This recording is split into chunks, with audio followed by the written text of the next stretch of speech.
अर्जुन एक जवान लड़का था जो एक छोटे से गांव में रहता था। यह गांव एक हरी भरी घाटी के पास बसा हुआ था। गांव के चारों ओर सूरजमुखी के खेत थे जो हवा में नाचते रहते थे। अर्जुन अपने माता पिता और अपनी छोटी बहन चित्रा के साथ एक मिट्टी के घर में रहता था जिसकी छत घास फूस की बनी थी। गांव का जीवन सादा और शांतिपूर्ण था। अर्जुन का दिन अपने माता पिता की खेतों में मदद करने, चित्रा के साथ खेलने और रात में अपनी दादी माँ की कहानियां सुनने में बीतता था। उसकी दादी गांव की कहानीकार थी। उन्हें सभी पुरानी कहानियां और किंवदंतियां पता थी। अर्जुन को बहादुर नायकों और जादुई जीवों के बारे में उनकी कहानियां सुनना बहुत पसंद था। अर्जुन एक जिज्ञासु लड़का था। हमेशा नई चीजें सीखने के लिए उत्सुक रहता था। वह अपने गांव से परे दुनिया को एक्सप्लोर करने और कुछ रिमार्केबल करने का सपना देखता था। उसका दिल रोमांच के लिए तरसता था और उसका दिमाग अज्ञात के बारे में सवालों से भरा रहता था।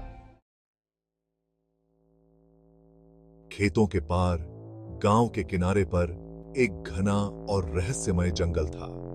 यह जंगल बहुत पुराना था, ऊंचे ऊंचे पेड़ों और घनी झाड़ियों के साथ जो हवा में रहस्य फुसफुसाते थे। गांव वाले अजीब जीवों और उसकी गहराई में होने वाली जादुई घटनाओं के बारे में बताया करते थे। उनका मानना था कि यह अजूबों की जगह है और साथ ही सावधानी की जगह भी।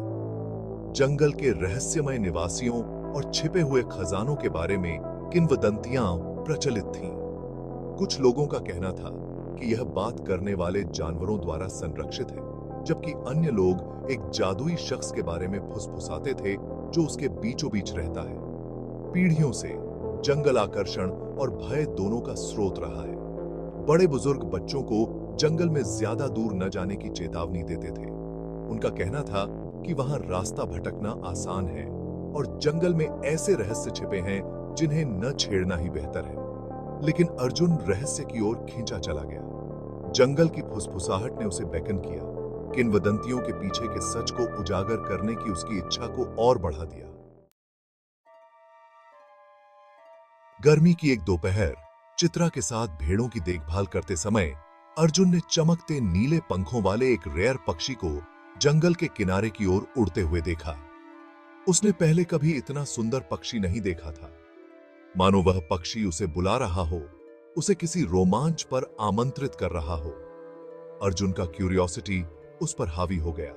उसने चित्रा से कहा, तुम यहीं भेड़ों के पास रहो। मैं देखना चाहता हूं कि वह पक्षी कहां जाता है। मैं जल्दी वापस आऊंगा। चित्रा ने सावधान रहते हुए उससे न जाने की विनती की, लेकिन अर्जुन अज्ञात के आकर्षण से मोड़ा जंगल की छाया में चला गया। जैसे ही उसने अंदर कदम रखा, हवा ठंडी हो गई और सैकड़ों अलग अलग पक्षियों के गीत उसके कानों में गूंज उठे। सूरज की रोशनी घने पेड़ों से छनकर जंगल की जमीन पर रोशनी और परछाई की एक रचना बना रही थी।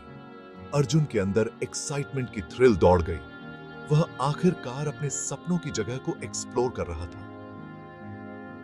आखिरकार अमीही की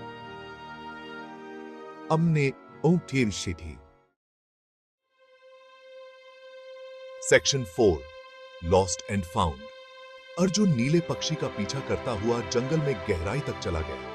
वह जंगल के नजारों और आवाजों से मंत्रमुग्ध हो गया था। उसने रंग बिरंगी तितलियों को फूलों के बीच नाचते और शरारती गिलहरियों को पेड़ों पर एक दूसरे का पीछा करते देखा। उसने ऐसा अजूबा महसूस किया जो उसने पहले कभी अनुभव नहीं किया था। हालांकि जैसे ही सूरज डूबने लगा और जंगल में लंबी परछाइयां पड़ने लगीं, अर्जुन को एहसास हुआ कि वह बहुत दूर निकल आया है।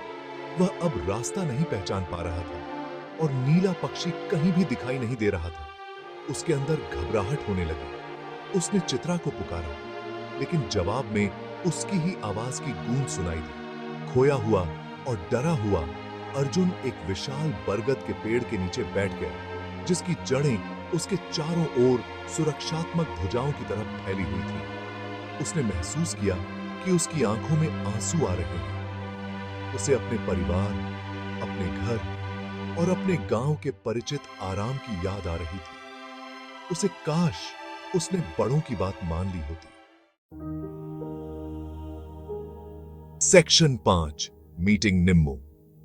जैसे ही सूरज की आखिरी किरणें फीकी पड़ गईं, जंगल और भी अंधेरा हो गया और रात के जीवों की आवाजें हवा में गूंज उठीं। ठंड से ही नहीं बल्कि डर से भी कांपते हुए अर्जुन ने अपने घुटनों को अपनी छाती से हेल्ड क्लोज।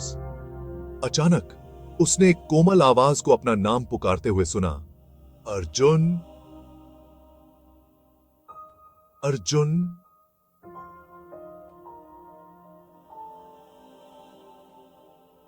उसने ऊपर देखा और देखा कि पेड़ों के बीच एक हल्की रोशनी चमक रही है। जैसे ही वह रोशनी के पास पहुंचा, उसने एक खुली जगह देखी। खुली जगह के बीच में एक छोटी सी झोपड़ी थी और उसके सामने एक बहुत ही अजीब लेकिन सुंदर महिला खड़ी थी, जिसे उसने पहले कभी नहीं देखा था। उसकी आंखें दयालु थीं और उसने पत्तों और फूलों से बुनी हुई साड़ी पहनी हुई थी। डरो मत बच्चे, महिला ने कहा। उसकी आवाज पत्तों की सरसराहट जितनी ही सुखदायक थी। मेरा नाम निम्मू है, मैं इस जंगल की रक्षक हूं। तुम्हें यहां क्या लाया है? अर्जुन ने हिम्मत जुटाते हुए निम्मू को अपनी आपबीती सुनाई। नीले पक्षी के प्रति उसका आकर्षण, उसकी जिज्ञासा और उसकी वर्तमान स्थिति।